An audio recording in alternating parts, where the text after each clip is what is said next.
नागपुरातील धंतोली पोलीस ठाण्याच्या हद्दीत असलेल्या प्रकाश पॅलेसमध्ये एका 32 वर्षीय तरुणीने गळफास लावून आत्महत्या केल्याची धक्कादायक घटना उघडकीस आली आहे। घटनेची माहिती मिळताच गुरुवारी रात्री 9 वाजताच्या सुमारास धंतोली पोलिसांचे पथक घटनास्थळी पोहोचले।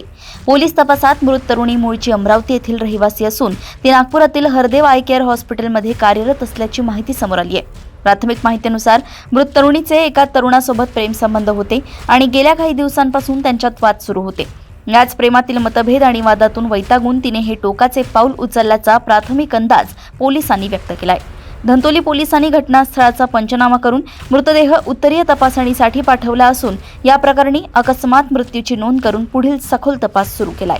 रात्री 9 वाजे दरम्यान पोलीस स्टेशन येथे माहिती मिळाली की प्रकाश पॅलेस इथं धंतोली गार्डन जवळ प्रकाश पॅलेसमधून एक बिल्डिंग आहे, अपार्टमेंट आहे। त्या अपार्टमेंटमध्ये एक 24 वर्षीय एक 32 वर्षीय मुलीने गळफासून आत्महत्या केलेली आहे। त्यामुळे DO अधिकारी कोकण पटले मॅडम यांनी घटनास्थळी जाऊन पाहिले असता एक 32 वर्षीय अमरावती येथील राहणारी मुलगी सध्या हरदेव आय केअर हॉस्पिटल येथे ती कामाला होती।